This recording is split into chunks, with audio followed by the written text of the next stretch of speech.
मैं हूं आपके साथ में श्वेता गर्ग और आप देख रहे हैं एफएम न्यूज और वक्त हो चला है उत्तराखंड की खास खबरों का। उत्तराखंड सरकार ने अपनी उपलब्धियों में और इजाफा कर लिया है, जो गुरुवार को देश के अग्रणी राज्यों में शामिल करने के लक्ष्य को लेकर चल रही राज्य की धामी सरकार के प्रयास रंग जमाने लगे हैं। इसी कड़ी में मत्स्य पालन के क्षेत्र में किए गए अभिनव प्रयोगों को राष्ट्रीय स्तर पर सराहा गया है। इसके लिए हिमालय और उत्तर पूर्व के राज्यों की श्रेणी में उत्तराखंड को सर्वश्रेष्ठ राज्य का पुरस्कार मिला है। इस पुरस्कार के मिलते ही पूरे राज्य में जश्न का माहौल बन गया है, जैसे एक बड़ी उपलब्धि के रूप में देखा जा रहा है। मुख्यमंत्री पुष्कर सिंह धामी ने इस उपलब्धि के लिए मत्स्य पालन विभाग और मत्स्य पालकों को शुभकामनाएं दी हैं। उन्होंने कहा कि किसानों और पशुपालकों की आय बढ़ाने के लिए सरकार कई प्रयास कर रही है। इसके परिणाम अब नजर आने लगे हैं। यह पुरस्कार मत्स्य पालकों के हौसले और बुलंद करने का काम करेगी। इससे आने वाले में लोगों को इस क्षेत्र में भी अपना भविष्य तलाश कर सकेंगे।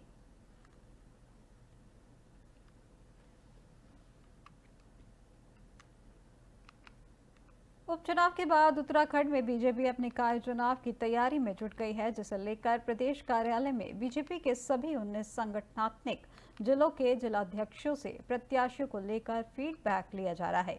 इस फीडबैक के आधार पर दावेदारों की सूची शॉर्टलिस्ट की जाएगी और पब्लिक सर्वे के आधार पर प्रत्याशी चयन किए जाएंगे।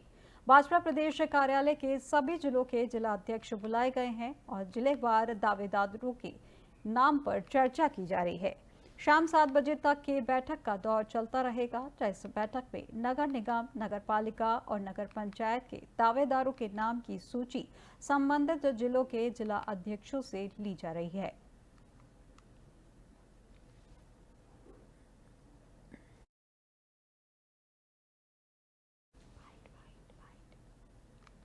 उत्तराखंड के पूर्व कैबिनेट मंत्री हरक सिंह रावत ने गैरसैंण के मुद्दे पर सत्ता पक्ष और विपक्ष पर गंभीर आरोप लगाते हुए बड़ा बयान दिया है, जिसमें हरक सिंह रावत ने कहा कि दोनों दल एक साथ होकर यहां के लोगों को ठगने और राजनीतिक षड्यंत्र करने के काम कर रहे हैं।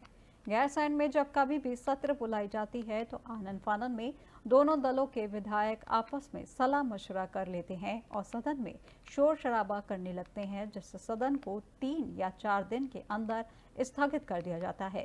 इस दौरान हरक सिंह ने आगे कहा कि पहले गैरसैंण पटवारी क्षेत्र होता था, जहां 1997 में मेरे द्वारा गैरसैंण को तहसील बनाया गया। उसके बाद से आज तक वहां पर कोई भी विकास का काम नहीं हुआ है।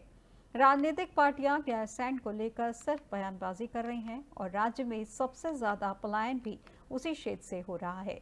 जब मैं विधायक था और विजय बहुगुणा उस समय चीफ मिनिस्टर थे, उस समय से मैं कहता आ रहा हूं कि गैरसैंण के साथ धोखा किया जा रहा है। एक चीज मैं विधायक रहा हूं, विजय बहुगुणा चीफ मिनिस्टर थे, मैंने वही कहा धोखा कर रहे हैं गैरसैंण के साथ। कोई बात कहे कि साहब नहीं गैरसैंण राहत देने वाले धोखा कर रहे हैं। मैंने देखा है, मैं खुद मंत्री साहब विधायक था। वहां क्या होता था कि जैसे 3 दिन के लिए सत्र बुलाया जाता है, आनंद फानन में दोनों दल, सत्ता पक्ष भी विपक्ष भी, क्या करता है आनंद फानन में विधायक लोग आपस में जो है सलाह मशवरा करते हैं, शोर शराबा करते हैं और 3 दिन के अंदर, आज मुझे बता दो जब से वहां विधानसभा शुरू हुई है गैरसैंण में, 3 या 4 दिन से ज्यादा वहां सत्र चलता ही नहीं है। क्यों बेवकूफ बना रहे हो भाई, ये सारे उत्तराखंड को बेवकूफ बना रहे हो कि गैरसैंण राजधानी बनेगी। मैंने पहले भी कहा वो पटवारी क्षेत्र होता था, 97 में तहसील मैंने बनाई थी गैरसैंण।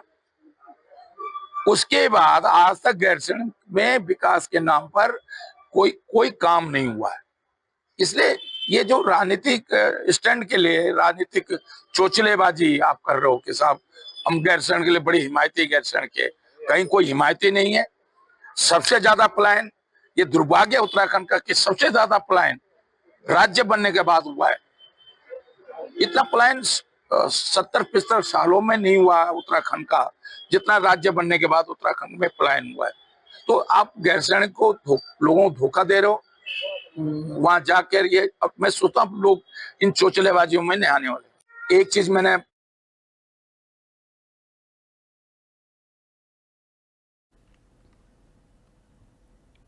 केदारनाथ विधानसभा उपचुनाव में बीजेपी अब तक का सबसे बड़ा इतिहास रचने जा रही है, जब प्रदेश अध्यक्ष महेंद्र भट्ट ने कहा कि जिस तरह से मतदान को लेकर लोगों में उत्साह देखा गया है, इससे जाहिर है कि जनता बीजेपी के साथ है और भाजपा के विकास कार्यों से जनता पूरी तरह से संतुष्ट है। वहीं उन्होंने कहा कि केदारनाथ की देवतुल्य जनता ऐतिहासिक जीत के रूप में भाजपा प्रत्याशी को जिताना चाहती है, इसलिए जनता ने अधिक मतदान कर ये साबित कर दिया है।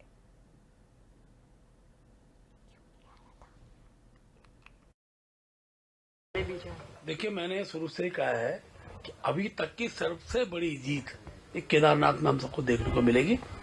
बहुत अच्छा मतदान हुआ है। मैं केदारनाथ की जनता का आभार व्यक्त करता हूँ, माँ की मातृशक्ति का आभार व्यक्त करता हूँ कि केदारनाथ का जो देवतुल्य स्वरूप है उस पर उन्होंने मोहर लगाई और पोल परसेंटेज बहुत अच्छा रहा। बाई इलेक्शन में इतना परसेंटेज रहता नहीं है। ये बहुत अच्छा, हमारे कार्यकर्ताओं ने बहुत मेहनत की है, हर बूथ को जीतने का प्रयास किया और मेरा उम्मीद है, मुझे पूरा विश्वास है, हम कम से कम 90% पोलिंग बूथों पर हमारी सीट पर तक जीत होगी। 2022 देखिए, मैंने शुरू से ही कहा है लैंसडाउन विधानसभा क्षेत्र से बीजेपी के विधायक दिलीप रावत और कांग्रेस के वरिष्ठ नेता और पूर्व कैबिनेट मंत्री हरक सिंह रावत के बीच की तल्खी किसी से छुपी नहीं है। अक्सर दोनों ही नेता एक दूसरे के खिलाफ आग उगलने में जरा सा नहीं हिचकते। दोनों नेता जब भी मौका मिलता है तो एक दूसरे पर छींटाकशी से भी बाज नहीं आते और एक दूसरे पर जुबानी हमले से परहेज नहीं करते। हरक सिंह रावत पर एक ऐसी ही टिप्पणी बीजेपी विधायक दिलीप रावत ने की है, जहां पर हरक सिंह रावत को लेकर पत्रकारों द्वारा पूछे गए सवाल के जवाब में बीजेपी विधायक ने क्या कहा है, आप खुद ही सुनिए।